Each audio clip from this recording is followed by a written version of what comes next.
하나님 말씀은 열왕기상 3장 16절에서 28절까지의 말씀입니다.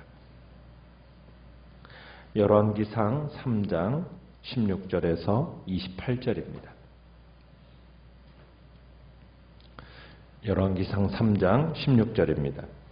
그때에 창기 두 여자가 왕에게 와서 그 앞에 서며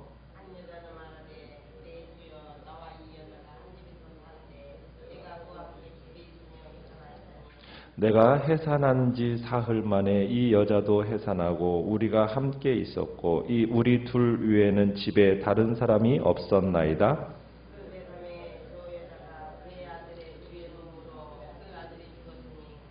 그가 밤중에 일어나서 이 여종 내가 잠든 사이에 내 아들을 내 곁에서 가져다가 자기의 품에 누이고 자기의 죽은 아들을 내 품에 누였나이다.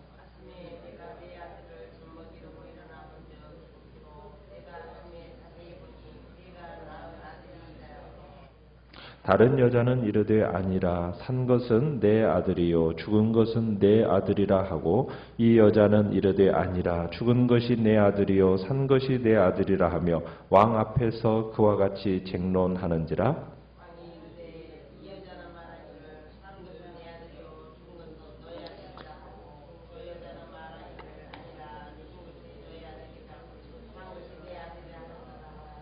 또 이르되 칼을 내게로 가져오라 하니 칼을 왕 앞으로 가져온지라.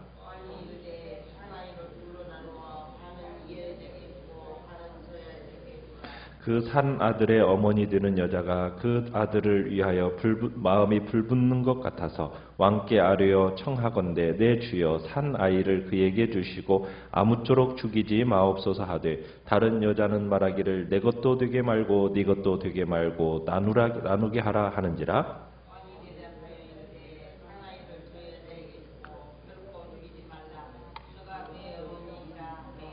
같이 읽습니다. 온 이스라엘의 왕이 심리하여 판결함을 듣고 왕을 두려워하였으니 이는 하나님의 지혜가 그의 속에 있어 판결을 봄이러라. 아멘. 오늘 말씀의 제목은 어려워도 어렵지 않은 문제라는 제목으로 말씀을 나눕니다. 하나님께서 솔로몬에게 지혜를 주셨다라는 사실을 입증하는 예가 오늘 이제 나오게 됩니다. 온 나라를 뒤흔들어 놓았던 유명한 재판 일화죠. 이것은 우리도 잘 알고 있는 이야기입니다. 한 아이를 두고 서로 자기가 어머니라고 주장하는 이 여인들 간의 다툼 사건입니다. 이 두 사람은 다 몸을 파는 창기였습니다. 여기에 나오는 창기라는 것은 비난의 대상이 아닌 공의를 구하는 백성의 대표로 지금 제시가 되고 있습니다. 그러니까 창기들도 왕의 신민으로서 지혜로운 다스림을 필요로 한다는 얘기입니다. 이 일화는 당시 사회적으로 가장 비천한 계층의 사람들에게 베풀어진 왕의 공의로운 다스림이 잘 예시되어 있습니다. 그러니까 누구나 은혜의 보좌 앞에 나아갈 수 있다는 것을 보여준 거죠. 자, 두 여인이 솔로몬을 찾아간 이유가 무엇입니까? 여인은 먼저 당시의 상황을 가장 간략하게 묘사하고 있습니다. 한 아기를 놓고 지금 벌어진 두 여인의 소송인데 증거도 없고 증인도 없어서 판결하기가 매우 어려운 지금 사건인 겁니다. 두 창녀가 함께 살았어요. 그런데 3일 사이로 비슷한 시기에 아이 둘이 이 아이를 낳게 됩니다. 그런데 밤에 잠을 자다가 너무 고냈던지 이거 한 여인이 실수로 자기 아이를 깔아 죽이는 사건이 일어난 겁니다. 그러니까 밤중에 깨어나서 상황을 보니까 파악하게 되니까 이게 자기가 깔아 죽인 것이 된 거예요. 그러니까 어떻게 했습니까? 아이를 바꿔치기 한 거죠. 죽은 자기 아이와 다른 여자의 아이를 바꿔치기 해버린 겁니다. 자, 아침에 일어나서 이제 젖을 먹이려고 하던 여인이 아기가 죽어 있는 것을 보고 자세히 살펴봤어요. 그랬더니 이게 자기 아이가 아니라는 것을 보게 된 거죠.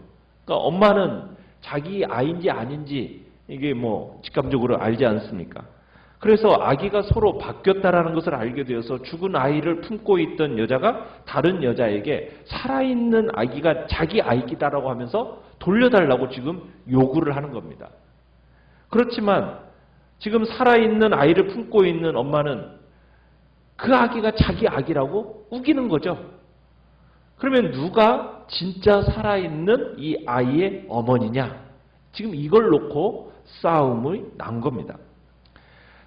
참 창기들의 다툼을 해결하는 이 판결, 적어도 그 당시에 인구가 수백만이 되었던 것을 생각할 때 이스라엘의 왕이 이걸 직접 판결하게 되었다라는 것은 무슨 까닭일까? 모르긴 몰라도 이 사건이 왕한테까지 올라오게 된 것만큼 그만큼 문제가 난해했다라는 얘기겠죠. 그래서 하급 공직자들의 능력으로는 이걸 도대체 해결할 수가 없었기 때문에 이 순식간에 어떻게 보면 예루살렘 전체에 이 사건이 센세이션을 불러일으킨 아주 주목받는 사건이 되었던 겁니다. 그래서 이 사건이 참 어려웠던 거예요. 문제의 사건이 뭐예요? 밤에 잠잘 때 일어났죠. 그리고 둘만 있을 때 일어난 겁니다. 거기에 증인이 있어요, 없어요? 증인이 없어요. 증거는요? 증거도 없고, 그리고 아이는 갓난 아이입니다. 그러니까 서로의 주장이 철저하게 대립되는 데다가 목격자도 전혀 없으니까 사건에 대해서 증언할 사람도 소송 당사자들 위에는 없는 거예요. 그러니까 해결이 불가능하다는 이 암시가 지금 깔려 있는 겁니다. 그러니까 여인은 예상대로 자기 혐의를 극구 부인하고 상반된 주장을 지금 펼치는 겁니다. 서로 산 것은 내 아들이요, 죽은 것은 네 아들이다. 이렇게 이제 서로 왕 앞에서 지금 쟁론하기를 쉬지 않고 있는 겁니다. 참 요즘 같으면은 이런 사건이 어려워요, 안 어려워요? 안 어렵죠. 그죠? DNA 유전자 검사만 해버리면은 뭐 친자 확인이라는 것이 이게 너무나도 간단한 시대가 돼버렸는데 이 당시에는 그런 기술이 불가능했던 거죠. 도대체 길이 없는 겁니다. 오직 두 여인만 아는 거고 오직 하나님만이 진실을 알 뿐입니다. 참 우리는 여기서 왜 이 세상을 살아가는 데 있어서 하나님의 지혜가 필요한가? 이것을 우리가 알게 됩니다. 하나님의 지혜가 필요한 이유가 뭘까요? 사람은 거짓말을 하니까 그래요. 거짓말을 하고 속이니까 지금 하나님의 지혜가 필요한 겁니다. 뭐 사람이 진짜 거짓말하지 않고 속이지만 않는다면 정말 사람들이 하는 말을 다 믿을 수만 있다면 이렇게까지 지혜가 필요하고 그런 일은 없겠죠. 근데 사람들이 남을 속이는 재주가 있다라는 거예요. 그래서 사람 속에 들어가 보지 않고서는 도저히 진실을 알 수가 없는 겁니다. 이런 게 진실 게임인 거죠. 그러니까 똑같은 상황을 두고 두 사람이 하는 말이 전혀 반대가 되는 겁니다. 그러니까 둘 중 한 사람은 거짓말을 하고 있는 거잖아요. 누가 거짓말을 하고 있는가? 참 이런 것을 참 이렇게 분별해내는 데 있어서 필요한 게 지혜인 거죠. 자, 솔로몬은 참 이 솔로몬이 맡은 이 사건은 어떻게 보면 가장 인생의 밑바닥에서 일어난 일입니다. 참 엽기적인 일인 거죠. 누가 본 사람도 없고 애들도 태어난 지가 3일밖에 서로 이렇게 차이가 되지 않으니까 누구를 닮았는지 갓난 아기들은 얼굴을 봐가지고는 누구 애를 닮았다고 우리가 얘기는 하지만 딱 놓고 보면은 알기가 쉽지 않지 않습니까? 그러니까 엄마들은 자기 자식을 알아도 서로 자기 자식이라고 우기니까 어떻게 할 수가 없는 거예요. 증거도 없죠. 증인도 없죠. 입증할 수 있는 방법도 없죠. 그냥 서로 추정되는 상반된 내용만을 가지고 이 사건 어떻게 판결을 내릴 것인가. 자, 솔로몬이 이들에게 어떻게 판결을 내리죠? 이게 보통 방법으로 어렵다라는 걸 솔로몬이 안 거예요. 아기 얼굴로도 안 돼. 엄마의 말로도 판단이 안 돼. 이 논리적인 상황 판단, 과학적인 증거 이런 것들로 밝힌다라는 것이 쉽지가 않아요. 그 당시 상황으로는. 그러니까는 인간의 본성을 들춰내는 심리전으로 가야 한다는 것을 솔로몬이 안 겁니다. 그래서 솔로몬이 공정한 판결을 내세워서 두 당사자를 시험을 하는 거예요. 24절에 보면은 뭘 가져오라고 그럽니까? 칼을 가져오라는 거예요. 이 말에 이제 법정이 이제 막 고조가 되는 겁니다. 긴장이. 그러더니 뭐란 명령이 떨어집니까? 산 아이를 둘로 쪼개어서 나누어줘라. 이 말에 이제 절정이 달하는 겁니다. 일단 두 여인의 주장을 인정해 주는 거죠. 그러면서 그들에게 아이를 칼로 나눠서 반씩 가져라. 섬뜩한 제의를 그렇게 한 겁니다.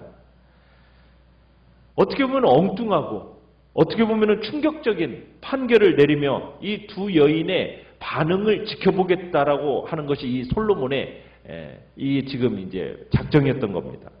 자, 그렇게 하면서 무엇을 이제 드러내게끔 하려는 겁니까? 참 어머니의 모성애, 그리고 거짓 어머니의 질투심. 이것을 당사자들로 하여금 스스로 드러내게끔 하려고 했던 것이 지금 이 판결인 겁니다. 그러니까 친어머니라면 아이에 대한 그 애정 때문에 아이를 찾지 못하는 한이 있다 할지라도 어떻게 하지는 않을 거란 얘기예요. 죽도록 내버려 두지는 않을 거라는 거죠. 결과는 솔로몬의 그 예상대로였어요. 솔로몬이 기대했던 것처럼 이 왕의 잔혹한 명령에 두 여인이 상반된 태도를 보이는 겁니다. 산 아이의 어머니는 어떻게 얘기해요? 아이를 죽이지 말고 저 다른 여인에게 주라고 간청을 합니다. 그러니까 자기를 희생하는 간절한 그 모성애가 나타나고 있는 겁니다. 이 여인은 그런 악한 여자에게 자신의 사랑하는 아이를 주는 것, 그리고 자기 아이가 그런 어머니의 아들로 자라는 것도 감수를 하는 거예요. 반면 살아있는 아기도 죽여서 나눠줘라. 이 말을 하는 순간 이 여자의 거짓말이 들통나고 만 겁니다. 다른 여인은 누구의 것도 되게 하지 말자. 비정한 잔인함, 그리고 비루한 인간 정신이 드러나게 된 거죠. 그러니까 솔로몬의 이 지혜라는 것은 정의, 또 인간의 본성, 이런 것들에 대한 깊은 이해로 나타나게 된 겁니다. 27절에 저가 그의 어머니다.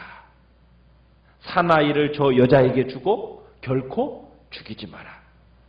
그러니까 솔로몬은 아이를 죽이지 말고 다른 여자에게 주라고 한 여자가 아이의 진짜 어머니라고 하면서 그녀에게 지금 아이를 돌려주고 있는 겁니다. 중심을 보시는 하나님의 지혜, 그 지혜를 솔로몬이 선물로 받은 거죠. 그래서 솔로몬은 두 여인에게 어머니의 마음이 있는가 없는가 이것을 볼 수 있었던 겁니다. 말을 듣고 마음을 읽어서 선악을 분별하는 것, 이게 하나님이 주신 지혜인 거죠. 듣는 마음, 그죠? 사람의 말을 들어서 그 마음을 읽고 선악을 분별하는 이 하나님의 지혜. 이 지혜로 말미암아 이 기가 막힌 이 판결, 이 효과가 어떻게 나타나게 됩니까? 그냥 어려운 사건 하나 처리했다, 이걸로 끝나지가 않죠. 28절에 가보시면은 뭐라고 되어 있습니까? 온 이스라엘 백성들이 이 소식을 전해 듣고서는 감탄하는 거예요. 왕의 권위를 두려워하게 됩니다. 그러니까 지도자가 하나님의 지혜로 딱 판결하면 자기도 모르게 엄청난 권위를 갖게 된 겁니다. 온 이스라엘이 왕이 심리에서 판결함을 듣고 왕을 두려워하였으니 이는 하나님의 지혜가 그의 속에 있어 판결함을 봄이더라.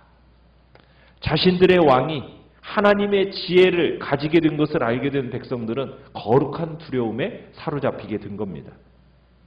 어떤 불의나 악, 교활함, 거짓, 사기, 이런 게 통하지 않는다라는 것을 백성들이 알게 된 거죠. 그러니까 이제는 악을 행할 생각조차 할 수가 없게 되는 겁니다.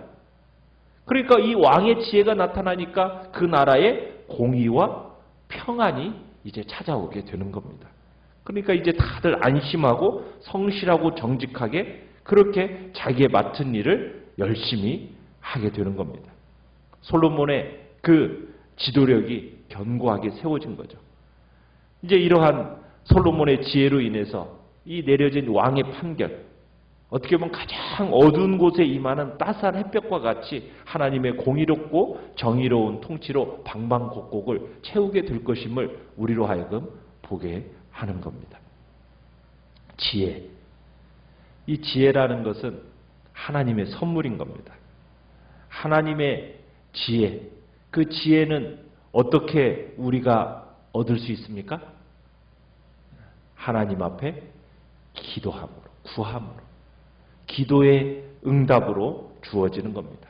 구하는 자가 받게 되는 겁니다. 지혜는 자신의 약함을 인정하는 자에게 하나님이 은혜로 주시는 겁니다.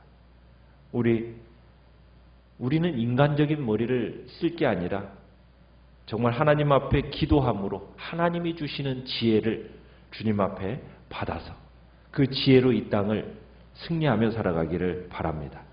오늘 우리가 살아가는 사회는 정직한 사회가 아니잖아요. 거짓이 난무하는 사회입니다. 이 사회 속에서 우리는 진리의 싸움을 싸워가는 사람들입니다. 그 사람들의 말 속에 있는 거짓과 엉터리들을 분별해내는 그 지혜로움이 오늘 이 시대를 살아가는 우리에게 꼭 필요한 겁니다. 그래서 오늘 하나님, 저에게도 지혜로움을 주셔서 그 하나님의 지혜, 듣는 마음을 가지고 이 세상을 참으로 난감한 문제들을 또 뛰어넘을 수 있는 복된 자리에 우리 자신들을 세워달라고 이 시간 주님 앞에 기도하시면서 참으로 이 땅 가운데 하나님의 긍휼하심과 자비하심이 나타나기를 소원하면서 이 시간 기도하며 나가시길 바랍니다.